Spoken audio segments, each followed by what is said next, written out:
अमानत अमीन प्रशिक्षण केंद्र बैरिया गोलंबर मुजफ्फरपुर बिहार। हमने अपना दोनों मोबाइल नंबर स्पष्ट रूप से लिखा। मेरे दोनों YouTube channel, channel 1 Shashi Bhushan Kumar, channel 2 Amin course and all competitive exams में एक बार पुनः हम आपका क्रांतिकारी हार्दिक अभिनंदन करते हैं। आज का क्लास आपके लिए काफी इंपॉर्टेंट होने वाला है।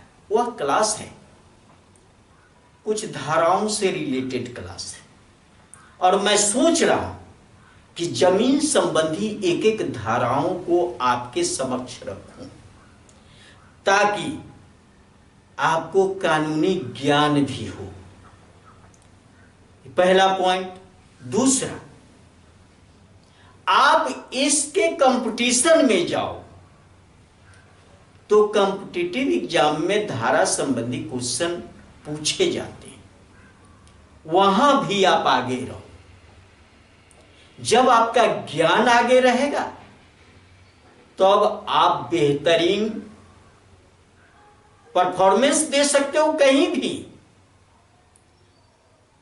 और इस फील्ड के लिए तो जरूरी है कि ज्ञान जितना अर्जन करो कम ही लगता है। इसलिए अगर हमारे साथ आप लगातार जुड़े हो तो मैं जो बता रहा हूं जहां तक हमें ज्ञान है, अब यह नहीं कहा कि सबसे बड़ा विद्वान हम हैं इस फील्ड के, ऐसी कोई बात नहीं है। ज्ञानी होना, विद्वान होना, जानकार होना अच्छी बात है। ये क्या दिखाता है आपको? ये दिखाता है आपके सेल्फ एस्टीम को, स्वाभिमान को दिखाता है। लेकिन सबसे बड़ा ज्ञानी होना ये आपके अहंकार को दिखाता है। कारण कि दुनिया में एक पर एक विद्वान लोग बड़े बड़े, हम लोग क्या हैं? कुछ नहीं है। हम लोग अधूरे हैं, अपूर्ण हैं। तभी तो शंकराचार्य ने कहा ब्रह्म सत्यम जगन मिथ्या, एक ही सत्य है, सारा संसार झूठा। तो चलिए हम ज्यादा विश्लेषण कुछ न करते हुए आपको टॉपिक की ओर मोड़ देते हैं। दो धाराओं की चर्चा करेंगे और उसको बताएंगे कि वो है क्या। धारा 14(1) और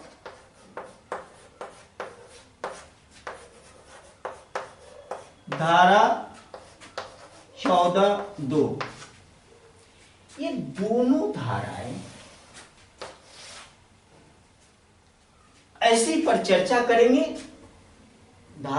इन धाराओं में विशेष बातें नहीं होती। कोई भी जमीन संबंधी धाराएं होंगी या कोई सिस्टम से जुड़ी धाराएं होंगी तो उस धाराओं में विशेष बातें नहीं होती, बस एक लाइन की बात होती है। लेकिन वही आपको बहुत ऊंचाई तक ले जाता है। हो सकता है कि यह सवाल आपसे पूछ दिया, ये है क्या? धारा 14(1) और धारा 14(2) क्या है? क्या है? अगर ये सवाल है,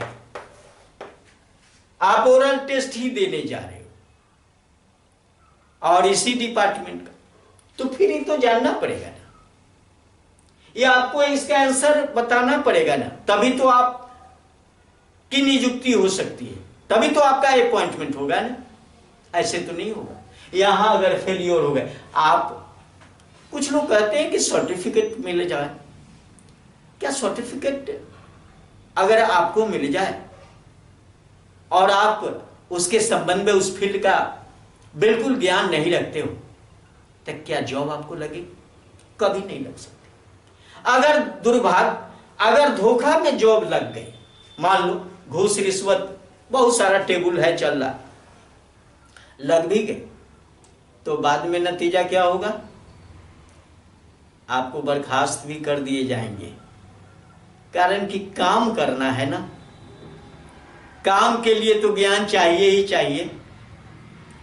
तो चलिए इन धाराओं पर चर्चा करते हैं। ये दोनों धाराएं जो है वह धाराएं हैं चकबंदी संबंधी, चकबंदी संबंधी धाराएं, संबंधी धारा। ये दोनों धाराएं चकबंदी से रिलेटेड है। और ये चकबंदी से रिलेटेड जो धाराएं हैं इसमें 14A और 14B। पहले चर्चा करते हैं 14A। ये क्या कहती है? ये धारा, इससे एक अफसर की नियुक्ति होती है। धारा 14A।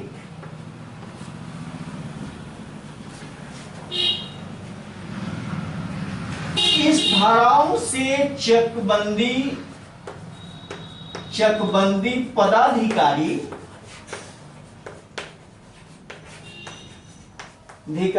की नियुक्ति होती,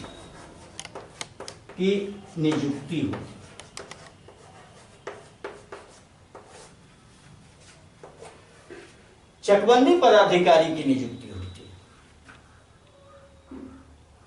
और जब चकबंदी पदाधिकारी की नियुक्ति हो गई और किसी क्षेत्र विशेष में चकबंदी की प्रक्रिया स्टार्ट होने जा रही, तो इसका असिस्टेंट भी चाहिए, सहायक चकबंदी पदाधिकारी। और उस सहायक चकबंदी पदाधिकारी की नियुक्ति होती है धारा 14(2) के तहत। सहायक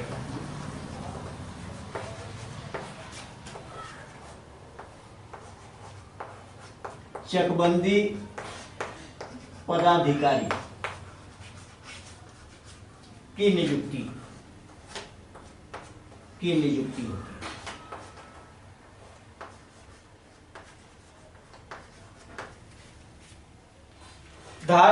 धारा 14(1) में चकबंदी पदाधिकारी की नियुक्ति, धारा 14(2) में सहायक चकबंदी पदाधिकारी की नियुक्ति। इसमें इसका शॉर्ट एब्रिविएशन जानोगे तो कहते हैं CO, चकबंदी अफसर, और इसको कहते हैं ACO, असिस्टेंट चकबंदी अफसर।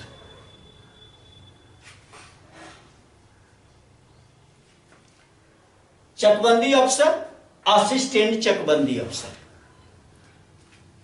चकबंदी पदाधिकारी, सहायक चकबंदी पदाधिकारी, ये दोनों अपने आप में पावरफुल हैं। और इनके नियंत्रण में ऐसे चकबंदी डिपार्टमेंट का सबसे हेड जो होता है, मैं उसकी भी चर्चा करूंगा, चकबंदी निदेशक होते,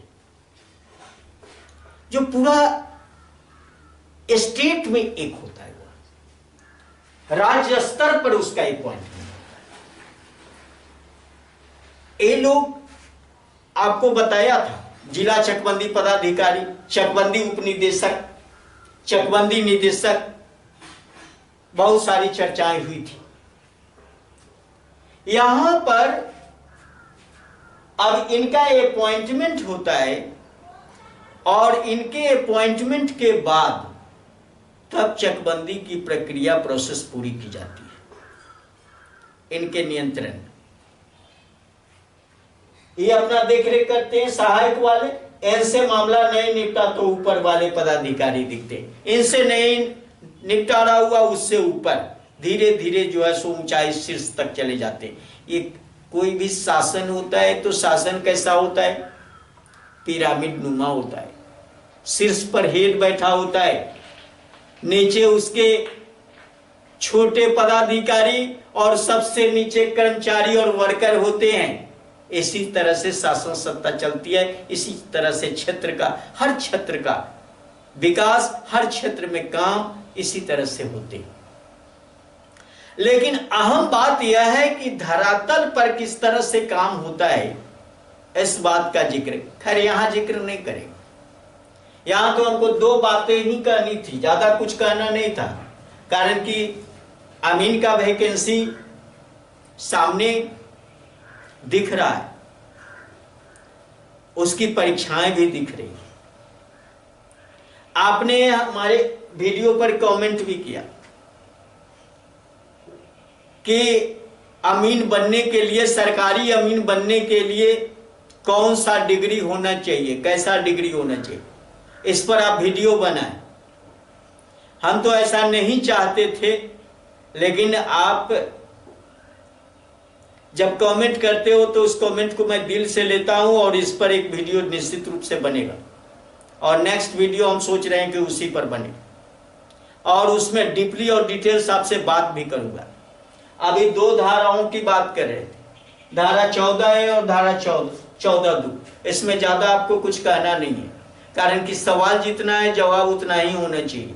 सवाल है 14(a) चकबंदी पदाधिकारी की नियुक्ति, धारा 14(2) सहायक चकबंदी पदाधिकारी की नियुक्ति। क्यों होता है इसका? चकबंदी करने के लिए, छोटा छोटा टुकड़ा है बड़ा टुकड़ा में कन्वर्ट करने के लिए, ताकि वैज्ञानिक तौर तरीके से खेती की जा सके। इसलिए ये लोग आते हैं, नहीं तो क्या आवश्यकता थी? जमीन जो 10 जगह आपका इधर उधर टुकड़ा टुकड़ा में बटा हुआ है, एक जगह उसी के लेवल का जमीन मिल गया, आपको खेती करने में सहूलियत हो गई, फसल की सुरक्षा करने में सहूलियत, सारी बातें हो जाती है। ये इसलिए ये डिपार्टमेंट है और ये डिपार्टमेंट सर्वे डिपार्टमेंट से अलग है, इसका अलग क्रियाकलाप है, इसके अलग अलग पदाधिकारी है। तो चलिए दो धाराओं की चर्चा खास करके कॉम्पिटिटिव एग्जाम सामने अगर इन फ्यूचर होता है तो उसको मद्देनजर रखते हुए छोटे छोटे सवाल का जवाब दे रहे हैं। ऐसा नहीं समझो कि अब वीडियो को छोटा करें। बहुत सारे लोग हमारे वीडियो से ऊब भी गए। कुछ लोगों ने कहा कि इतना लंबा वीडियो बना देते हैं तो फिर हम लोग क्या करेंगे, उतना टाइम मेरे पास नहीं होता। तो हमने सोचा कि छोटा छोटा टॉपिक लेकर छोटी छोटी बातें करें आपसे, शायद आप वही चाहते भी हो, तो इस वजह से मैंने छोटा टॉपिक ले लिया। इंपॉर्टेंट है, जरूरी है। आपको दो बात सिखा दिया यहां, धारा 14(a) चकबंदी पदाधिकारी की नियुक्ति, 14(2) सहायक चकबंदी पदाधिकारी की नियुक्ति। बस हो गया, बात खत्म। ज्यादा तो कुछ बोला नहीं इसने, लेकिन प्रतिदिन एक या दो कुछ कुछ सीखते रहो, जानते रहो, समझते रहो, आगे बढ़ते रहो, अपने मुकाम को हासिल करो। यह नहीं, सफलता का यह मतलब नहीं होता है कि आप अपने लक्ष्य को पाकर वहां शांत हो गए। रुकना नहीं है। सफलता का मतलब है कि फिर दूसरा, फिर दूसरा, फिर दूसरा, फिर दूसरा, लगातार, इसका अंत नहीं होता। कहा गया है कि रुका हुआ पानी सड़ जाता है और रुका हुआ इंसान मर जाता है। इसलिए रुकना नहीं है बंधु, कदम से कदम मिलाकर आगे चलते रहो, मुकाम हासिल करते रहो। अगर प्रतिदिन प्रैक्टिस कर रहे हो तो दुनिया की कोई ताकत नहीं है कि आपको आगे बढ़ने से रोक सके। चलिए, अगर ये वीडियो आपको अच्छा लगा, ये वीडियो आपके लिए उपयोगी है, लाभप्रद है, इन धाराओं को आपने समझा, धारा में कुछ विशेष नहीं थी, तो इस वीडियो को लाइक करें। छोटा सा वीडियो था, इंपॉर्टेंट था। और हमारे चैनल पर अगर नए हो तो ये दोनों चैनल को, जो अमीन कोर्स के लिए, जो सर्वियर कोर्स के लिए एक दूसरे का पूरक चैनल है, इसे बारी बारी से सब्सक्राइब करें। बेल आइकन भी दबा लेना, कारण कि यहां से वीडियो डाले तो आपको नोटिस मिल जाए, वो भी दबा लीजिए।